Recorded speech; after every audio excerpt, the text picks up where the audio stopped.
اكتر غلطه معظم الناس بتغلطها، بيجروا طبعا نص ساعه والجري بيبقى يعني بيضيع كل الطاقه بتاعتك، ودي حاجه غلط جدا اثناء القط.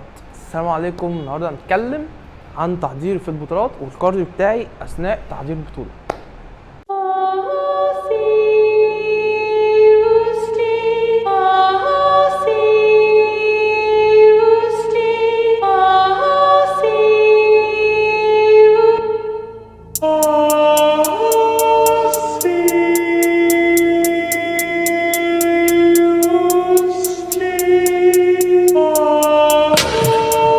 اول حاجه هنتكلم عن الكارديو. اول حاجه بهتم بيها مش الهيد كارديو.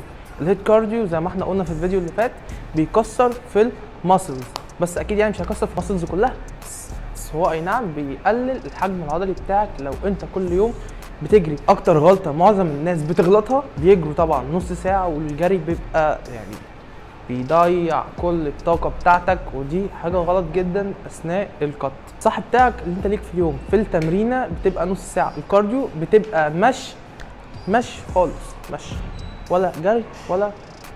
الكارديو بتاعك الصح اللي انت المفروض تعمله أثناء تحضير البطولات هو بيبقى عبارة عن في التمرينة. لو انت بتتمرن في الأسبوع 5 أيام في الأسبوع، فانت لازم تخلي يوم كارديو غير 5 ايام التمرين. طبعا التمرين بيبقى عباره عن تمرين حديد. انت بتبدا اول حاجه بالكارديو، بتبدا تسخين من 5 ل 10 دقائق على التريد ميل مشي بس، تخش على تمرين حديد. بعد تمرين حديد بتبدا تجري جوك، بيبقى ربع ساعه بس، من ربع ساعه لتلت ساعه.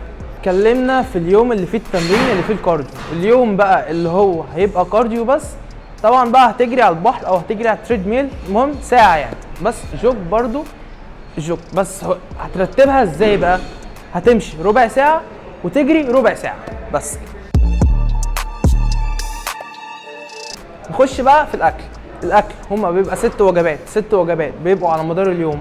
مدار اليوم ليك اول وجبه اول ما تصحى، طبعا بتشرب ميه. غير بقى طبعا في حاجات مهمه تانية زي الكارانتين، طبعا حبيتين الصبح الكارانتين على معده فاضيه. تبدا نص لتر ميه على معده فاضيه. تخش بقى بعديها بساعتين بتخش على اول وجبه، هي وجبه الشوفان واللبن والموز. بعديها بساعتين تخش على تاني وجبه وهي الرز والفراخ والكوسه او البسله. طبعا بتكررهم 3 مرات تاني. وطبعا الجرامات على حسب سعرات جسمك. اخر وجبه وهي اللي هتبقى قبل النوم او بعد التمرين لو انت بتتمرن بالليل، هي البيض. والبيض بيبقى 2 صفار و5 بياض.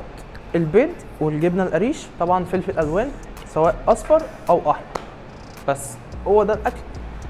كل حاجه سهله، وانت بس اهم حاجه تبعد عن النيكوتين، ودي طبعا ليها حلقه تانية لوحدها. هظبط لكم كل حاجه باذن الله في اللي جاي. يا رب تكونوا استفدتوا النهارده من الفيديو. متنسوش بقى السبسكرايب للقناه، تفعيل زر الجرس، لايك، شير لاصحابكم. اللي عنده اي سؤال يكتب لي في الكومنتات. يلا استنيكم. السلام عليكم.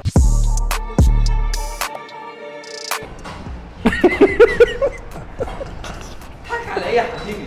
اول ما يقول اكشن الكارديو